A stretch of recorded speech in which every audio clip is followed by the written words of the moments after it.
বৈশাখ মাস, মেঘটাও কেমন গুমোট হয়ে আছে, বুঝলি তো সোনা রূপা।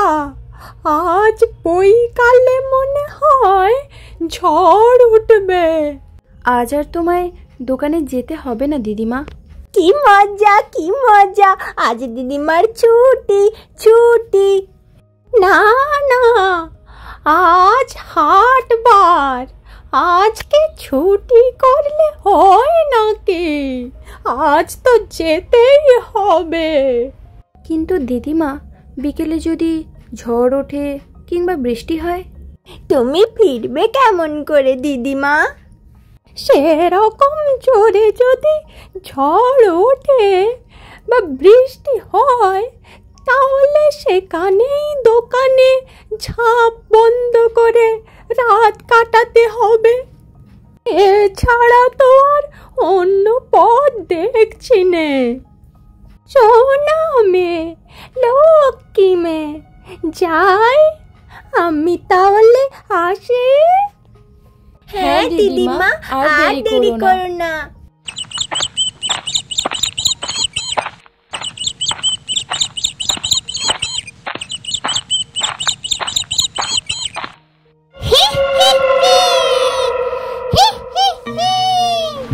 আজ ভারী মজা হবে, ঝড় উঠবে, বৃষ্টি হবে, থাকবে পড়ে দোকানে, সেই সুযোগে সাজবো মুড়ি, সময় মতো গেলবো ছুড়ি, সোনার উপর থাকবে আমার পেটের মাঝে এইখানে। এই রে, এই যে বৃষ্টি শুরু হয়ে গেল, আজ মনে হয় আর ঘরে ফেরা হবে না। মেয়ে দুটোর কোনো বিপদ যেন না হয়, তুমি দেখো ঠাকুর। ঝড় উঠেছে, চাঁদ ডুবেছে, তেঁতুল তলায় কে? তেঁতুল তলার পেতনি এখন দিব্যা সেজেছে।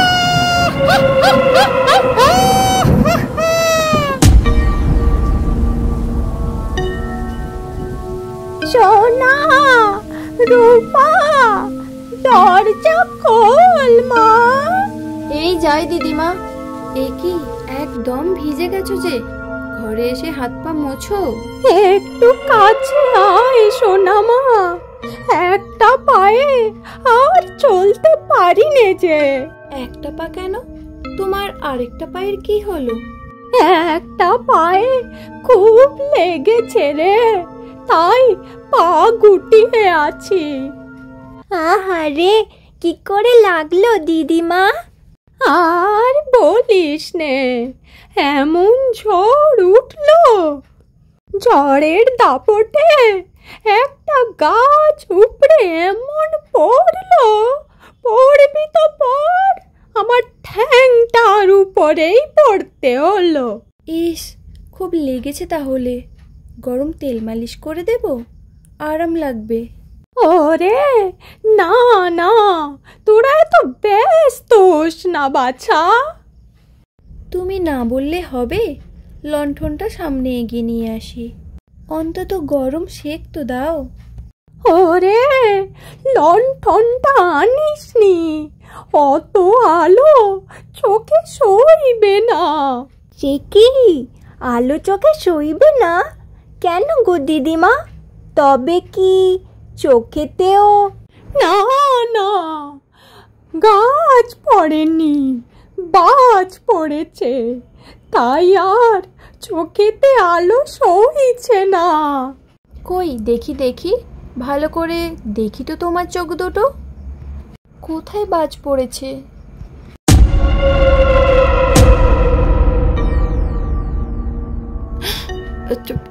দিদিমা, তুমি তো অনেকটা পথ হেঁটে এসেছো, তুমি বরং আরাম করো, আমি আর রূপা গিয়ে রান্নাঘর থেকে রুটিগুলো তৈরি করে নিয়ে আসি। তারপর একসঙ্গে খাবো, হ্যাঁ দিদিমা? সেই ভালো। যা, তোরা রান্নাঘরে যা। রুটি খাবো না হাতি, আমি তো খাবো তোদের মাথা।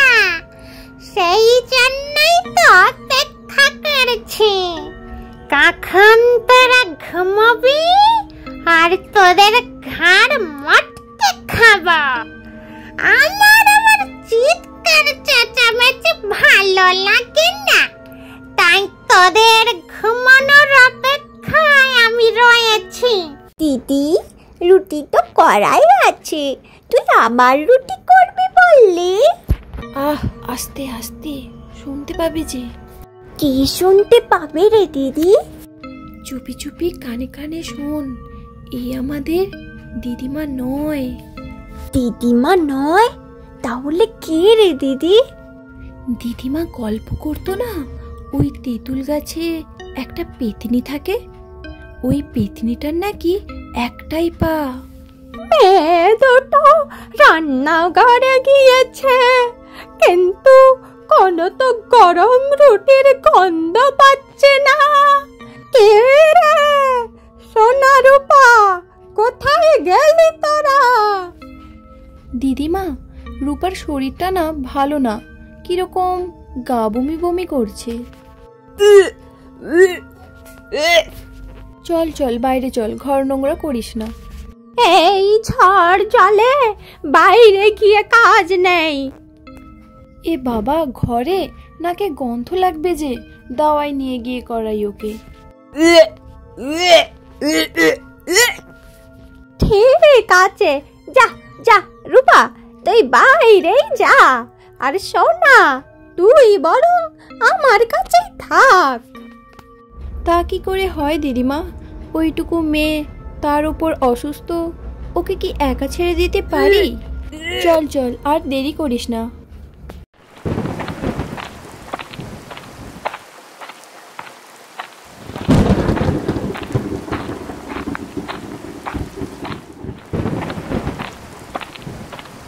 মেয়ে দুটো বাইরে গেল, এখনো এলো না তো। আচ্ছা, তার মানে ওরা পালিয়েছে। এইবার আমাকে ওরা বোকা বানিয়েছে। আমারই বোকামি হয়েছে ওদের একা বাইরে যেতে দেওয়া। পরের বার আরো সতর্ক থাকতে হবে।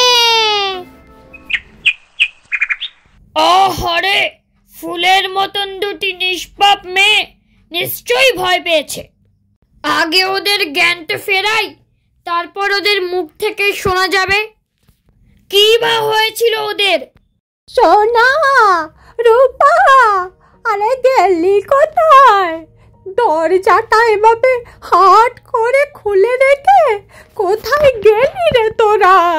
ঘরে ফিরে তোমাদের দিদিমা নিশ্চয়ই তোমাদেরকে না দেখে কান্নাকাটি ঝুড়ে দিয়েছে। আমরা দুই বোন হলাম দিদিমার চোখের মণি, কাঁদবে তো বটেই। তবে ঘরে পৌঁছতে আর বেশি দেরি নেই। আরে, ওই তো দিদিমা আমাদের পাগলের মতো খুঁজে বেড়াচ্ছে। আরে, সোনা রূপার গলা শুনতে পেলাম বোধ হয়। দেখি তো ওইদিকে।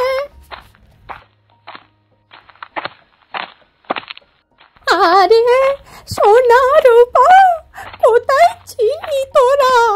তোরা কি তবে বাইরে ছিলি নাকি সারা রাত? তুমি চিন্তা করো না দিদিমা, পেতনি আমাদের কিছুই করতে পারেনি। কি সর্বনেশে কাণ্ড!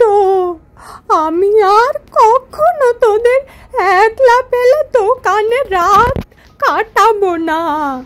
সে যতই ঝড় হোক আর জল হোক। তা বাইরে রাত না কাটালেও অমনি একটা ফন্দি করে পেতনিটাকে জব্দ করতেই হবে। ওকে জব্দ করা যাবে সাধু বাবা? যাবে যাবে। কিভাবে জব্দ করা যাবে সাধু বাবা? তোমাদের আবার সাহসের পরিচয় দিতে হবে। আমি যেমনটা শিখিয়ে দেব তোমাদের তেমনটা করতে হবে, এর বেশি আর কিচ্ছু করতে হবে না, তাহলেই ওকে জব্দ করা যাবে। আমি একটা কুজো দিচ্ছি, এটা রাখো, এটা মন্ত্রপুত কুজো। আমার বোন মরণাপন্ন, খবর যখন এসেছে তখন যেতেই হবে।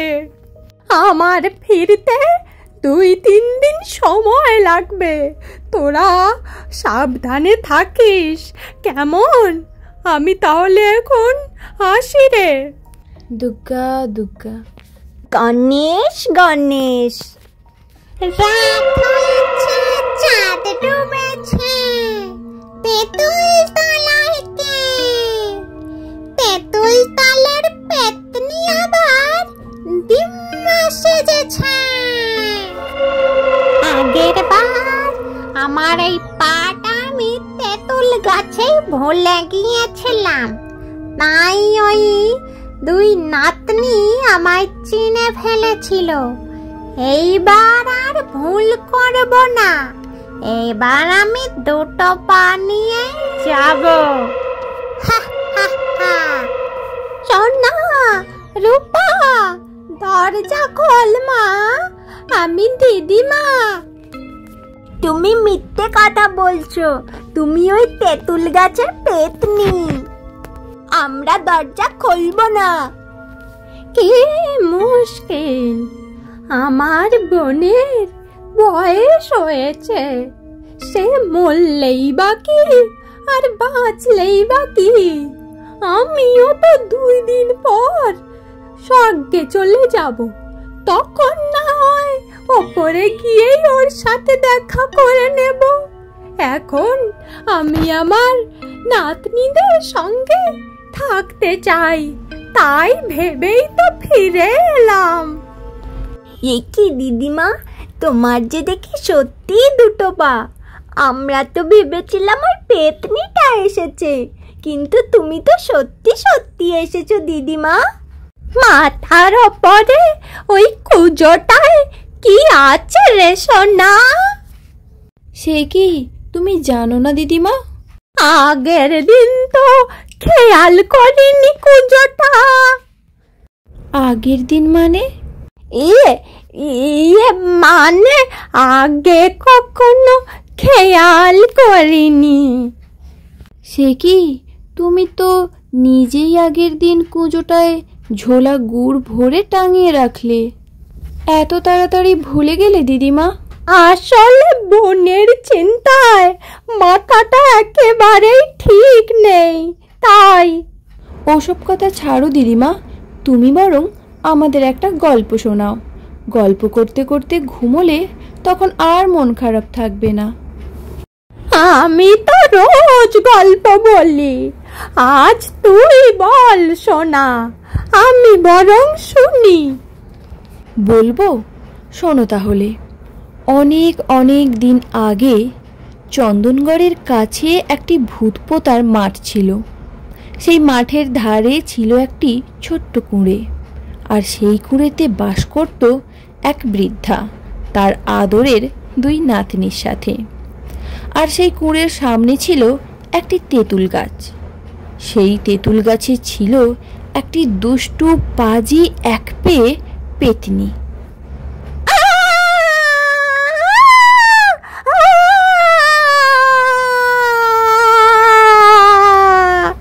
এ কি দিদিমা, তুমি এসেছো? আমরা তো ভেবেছিলাম ওই পেতনিটাই আসল দিদিমা। না রে সোনা রূপা, তোদের আর চিন্তা করতে হবে না। ওই পেতনি আর কোনো দিন ফিরে আসবে না। ওই সাধু বাবা, উনি সত্যি অনেক মহান। ওই পেতনির চিরতরে বিনাশ ঘটেছে, তোদের আর চিন্তা নেই। এরপর দিদিমাকে আর কখনো তার নাতনিদের নিয়ে চিন্তা করতে হতো না, সে নিশ্চিন্তে দোকানে যেতে পারত। পেতনির বিনাশ ঘটার পরে দিদিমা নাতনিদের নিয়ে সেই কুটিরে সুখে শান্তিতে বসবাস করত। Thanks for watching the video. Don't forget to subscribe for more exciting stories.